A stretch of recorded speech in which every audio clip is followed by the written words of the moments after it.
50 मशीनें मांगी ना सिर्फ, कितनी ज्यादा डर लग गया। अब एक एक को जाके दिखा रहे हैं झूठ अपना कि नहीं नहीं ईवीएम की मशीनें ठीक होती हैं। पहले कहते थे मशीन देखने ही नहीं देंगे, बड़ी बड़ी पॉलिटिकल पार्टीज को मशीन देखने के लिए नहीं दी इन्होंने। अब एक एक गांव में जाके, एक एक गली में जाके क्यों दिखा रहे हैं? क्योंकि हमने इन्हें बेनकाब कर दिया। और ये बात जानते हैं जब अम्बेडकरवादी खड़े होते हैं, वैसे नहीं डर रहे हैं ये। जब अम्बेडकरवादियों ने कमर कस ली है, अब मुकाबला होगा। चाहे पुलिस लाए, चाहे ये अपने आरएसएस के गुंडे लाएं, मुकाबला होगा। ईवीएम से चुनाव नहीं होने देंगे, किसी हालत में नहीं होने देंगे, किसी कीमत पे नहीं होने देंगे। जिसकी जो ताकत लगा। सभी को जय भीम, जय भारत, जय संविधान। देखिए, मैं एक बात बार बार ये कहता आया हूं और कह रहा हूं अभी भी, हम लोग बहुजन जो हैं, हम लोगों ने ज्ञान बहुत प्राप्त कर लिया है। हमारे सारी चीजें समझ में आ चुकी हैं। किसी को भी कोई शक और शुबे की गुंजाइश अब इसमें है ही नहीं कि जब तक ये आरएसएस और बीजेपी की सरकार रहेगी, अभी तो डायरेक्टली है या इनडायरेक्टली भी कभी भी रहेगी आरएसएस की कोई भी सरकार, तब तक बाबा साहब डॉक्टर भीमराव अंबेडकर, हमारे अन्य महापुरुषों ने जो भारत की कल्पना की थी, जो अशोक का भारत था, वो कभी पूरा हो ही नहीं सकता। एक बात हम सब ने समझ ली, और इन लोगों को हटाने का तरीका भी हमने समझ लिया है कि हम लोग 90% हैं, 88% हैं, वोट देंगे, इनको हटा देंगे।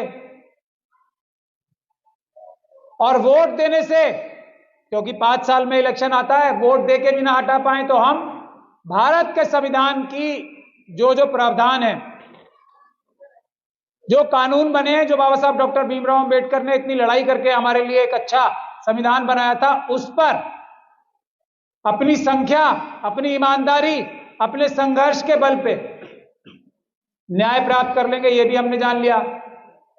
तो अब आरएसएस और बीजेपी के लोग क्या करें, उसका एक एग्जाम्पल अभी कल आया है।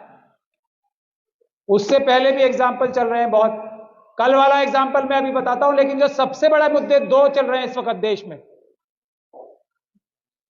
तो ये जो हम सेमिनार्स करते हैं, मैं बार बार इस बात को बोल रहा हूं, जितने लोग हम सेमिनार्स में आते हैं, सड़क पे संघर्ष करने के लिए उतरे हैं उतने लोग। और दूसरा, जो भी आरएसएस और बीजेपी की मानसिकता का व्यक्ति है, जो भी, उससे बात करना बंद कर दें। पहला जो आपको रास्ता में बता, बात ही करना बंद कर दें। उनसे हमारा सिर्फ एक रिश्ता है, उनको जेल भिजवाने का, क्योंकि उन्होंने देश लूट के खा लिया है। पिछले 10 सालों में देश को लूट लिया, एक एक आदमी के घर से अनाज छीन लिया और 5 किलो अनाज के लिए मोहताज बना दिया। हम लोग जो दुनिया और देशवासियों को अनाज खिलाने वाले लोग थे, आज 5 किलो अनाज के लिए मोहताज बना दिया। यह है। तो पहला काम हमें जो करना है वो है बात करना बंद कर दो। और एक एक आदमी, अगर एक एक आरएसएस के कार्यकर्ता, पन्ना प्रमुखों के खिलाफ कार्रवाई अगर लिखित में पुलिस में करनी शुरू कर दे कि कल तो ये स्कूटर पे घूमते थे, आज मर्सिडीज में कैसे, कल तक झोपड़ी भी नहीं थी, आज ये महल कैसे, ये काम शुरू करें हम सबसे पहले। तो प्रैक्टिकल काम करने का वक्त आ गया। दूसरा, जहां कहीं भी आंदोलन हो रहा है, हमारे किसी भी बहुजन का कोई भी आंदोलन हो रहा है, उसमें जाना शुरू करें, आप टाइम देना शुरू करें। अगर आपको अपनी घरों की और परिवारों की रक्षा करनी है, वरना घर में से निकाल निकाल कर मारेंगे ये लोग, अगर 2024 का इलेक्शन हम लोग नहीं ठीक करते हैं। उन लोगों को यह पता लग गया, आरएसएस और बीजेपी के लोगों को, और बहुत अच्छे से पता है, हम अब किसी बहकावे में आने वाले नहीं हैं। कोई मुद्दा ले आए, बालाकोट, पुलवामा, ये वो कुछ भी, उससे बेवकूफ बनने वाले नहीं है लोग, बिल्कुल बेवकूफ नहीं बनेंगे, और कोई भी वोट नहीं देगा इन्हें। तो इन्होंने ईवीएम का जरिया चुन रखा है। ईवीएम, आप वोट किसे भी दें, सरकार अगर नरेंद्र मोदी साहब की बनेगी तो फिर क्या करोगे आप? भाई वोट देके ही तो सत्ता परिवर्तन कर सकते हो आप। पूरी तरीके से अगर अंबेडकरवादी सरकारें नहीं आती तो जैसी भी थोड़ी बहुत अंबेडकरवादी सरकारें आती हैं वही तो बना सकते हो आप। अब वो करने का भी तरीका छीन लिया। तो पहला मुद्दा तो ये है, समझ लो आप लोग ध्यान से। पहला मुद्दा है ईवीएम। इस वक्त ईवीएम के लिए जहां जहां भी आंदोलन हो रहा है वहां भारी संख्या में जाके ईवीएम का विरोध करें। हम लोगों ने जो ईवीएम हटाओ संयुक्त मोर्चा ने जो प्रोग्राम दिया है, और अभी 31 तारीख को बामसेफ की एक बहुत बड़ी कॉल है जंतर मंतर पे। आप सभी लोगों को, और आप सब लोगों को नहीं, अपने साथ कम से कम 10-10, 20-20 लोग लेके, आप सब जागरूक लोग हो। 31 तारीख को पहले सबसे पहला काम, 31 तारीख को बामसेफ ने जो कॉल दी है ईवीएम हटाने के लिए, उसमें सबको जाना है। हम सब लोग जा रहे हैं, हम सब लोग पूरी ताकत से जा रहे हैं। मैं सब लोगों से आह्वान करता हूं कि 31 तारीख के प्रोग्राम को ऐतिहासिक प्रोग्राम बना के इलेक्शन कमीशन को मजबूर करना है कि पेपर बैलेट से ही चुनाव होगा, ईवीएम से नहीं होने देंगे हम।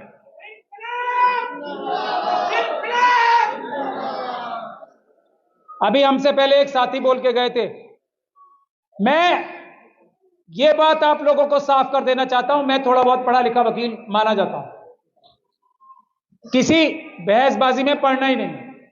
यह बुनियादी कानून है पूरी दुनिया का बुनियादी कानून है ये, कि इलेक्शन सिर्फ और सिर्फ पेपर बैलेट से ही सुरक्षित है और किसी चीज से सुरक्षित इलेक्शन हो ही नहीं सकते। इसमें बहसबाजी में पढ़ने की जरूरत नहीं है किसी को भी। जो भी पेपर बैलेट के, कागज के बैलेट के, बैलेट बॉक्स के खिलाफ बोलता है वो झूठ बोलता है, वो बेईमान है। यह बात आप सोच के रखो, इसके आगे बहस नहीं। अभी एक हमारे साथी बोल के कहते हैं, इसीलिए मैं ये बात कह रहा हूं कि संविधान में संशोधन करना पड़ेगा अगर पेपर बैलेट से चुनाव करना है। ऐसा कानून में कोई प्रावधान नहीं है जो पेपर बैलेट से चुनाव ना हो सके, ऐसा कोई नहीं है। बल्कि आज भी जो कानून है वो पेपर बैलेट वाला ही कानून है। बैलेट, ये जो ईवीएम मशीन भी है ना, इसको भी पेपर बैलेट ही मान के इलेक्शन होते हैं। बुनियादी कानून आज का भी पेपर बैलेट का ही है।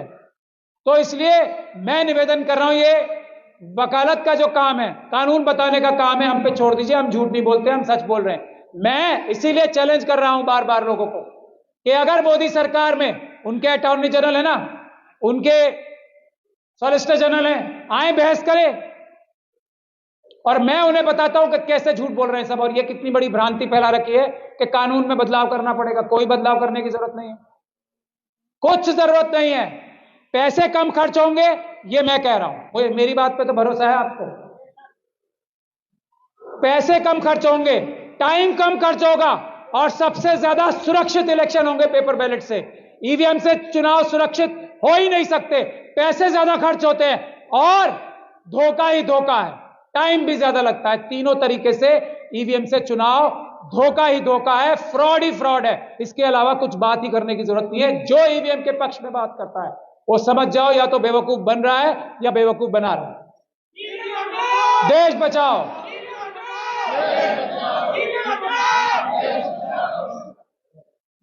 तो 31 तारीख को, और हम लोगों का आह्वान है ये, एक एक व्यक्ति भी जो कहीं भी ईवीएम का सेंटर है ना, जैसे रिटर्निंग ऑफिसर, अभी देश में 543 बनेंगे लोकसभा का चुनाव कराने के लिए।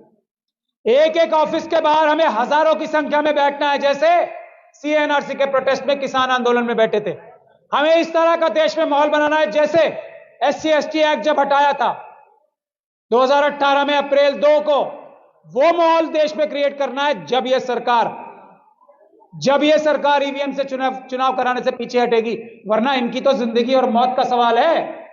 वोट इन्हें एक भी नहीं पड़ना और ये ईवीएम से चुनाव नहीं करेंगे, ऐसा कभी संभव है?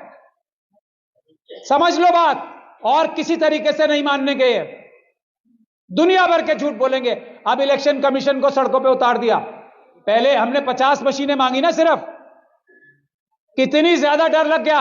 अब एक एक को जाके दिखा रहे हैं झूठ अपना कि नहीं नहीं ईवीएम की मशीनें ठीक होती हैं। पहले कहते थे मशीन देखने ही नहीं देंगे, बड़ी बड़ी पॉलिटिकल पार्टीज को मशीन देखने के लिए नहीं दी इन्होंने। अब एक एक गांव में जाके, एक एक गली में जाके क्यों दिखा रहे हैं? क्योंकि हमने इन्हें बेनकाब कर दिया। और ये बात जानते हैं जब अंबेडकरवादी खड़े होते हैं,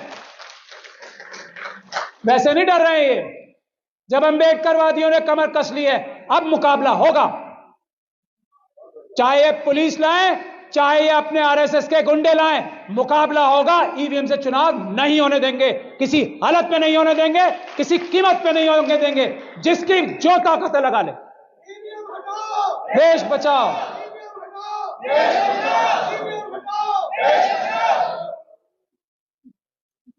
तो ये बात अब दिमाग में 31 तारीख का पहले क्लियर कर ले। दूसरा, अभी एक जो ठेकेदारी प्रथा के बारे में हमारे वीर सिंह निगान साहब बोल रहे थे ना,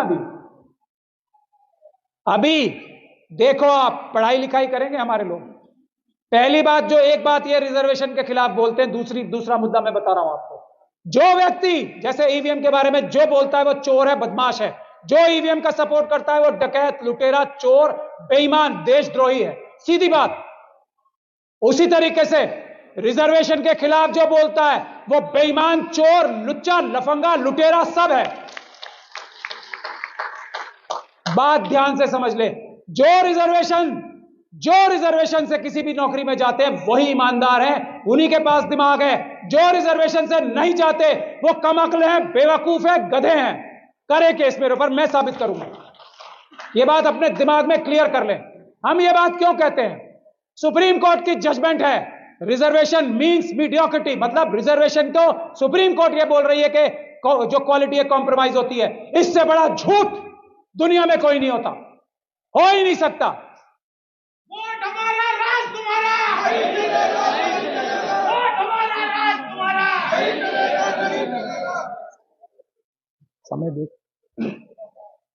समय देखो या थोड़ी देर और बोलूं? आप बताओ।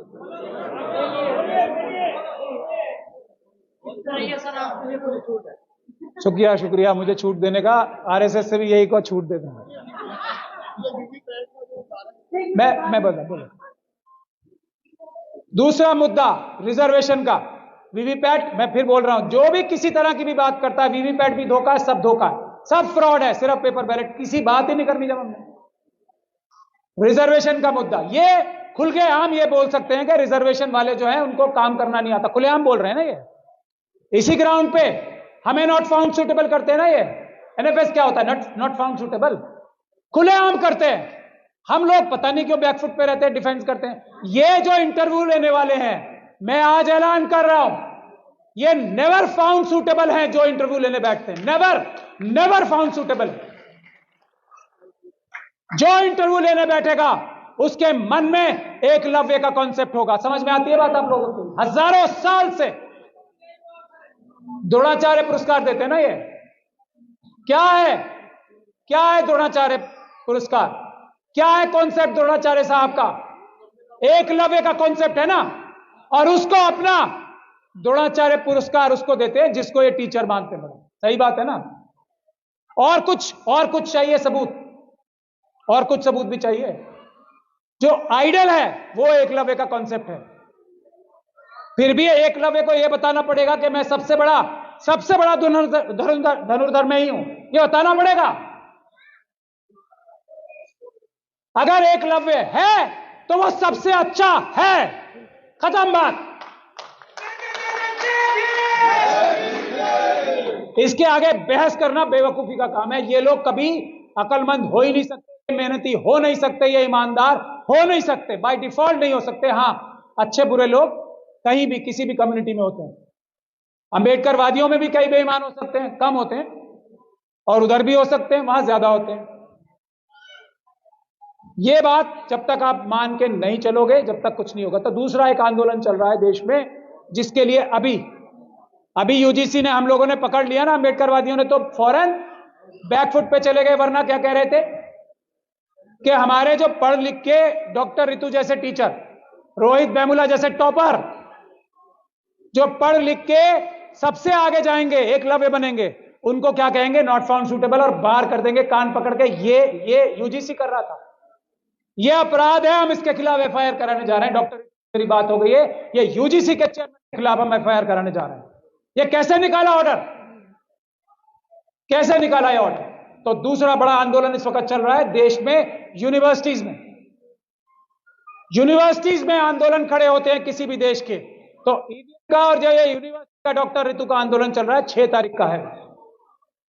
उसमें हजारों नहीं लाखों की संख्या में आए ईवीएम के लिए भी 31 तारीख को, और 6 तारीख को दिल्ली यूनिवर्सिटी गेट नंबर 4 पे, दिल्ली यूनिवर्सिटी गेट नंबर 4 सुबह 10 बजे, और 31 तारीख को जंतर मंतर। यह हमारा रास्ता है, इसके अलावा सब मिथ्या है। और की ईवीएम के खिलाफ हर रिटर्निंग ऑफिसर के ऑफिस के बाहर, और जहां जहां इनके पेपर बैलेट्स नहीं, ये ईवीएम की मशीन है, जहां जहां जिस वेयर हाउस में है उसके बाहर परमानेंट प्रोटेस्ट लगाने की जिम्मेदारी जो लेता है, इस वक्त सबसे बड़ा अंबेडकरवादी वही है, इस वक्त सबसे बड़ा संविधानवादी, इस वक्त सबसे बड़ा देशभक्त वही है जो इन 2 कामों में हमारा साथ देता है, जो इन 2 कामों में आगे बढ़ के लड़ाई करने को तैयार। बस मेरा टाइम पूरा हो गया, मैडम भी बार बार खड़ी हैं पीछे।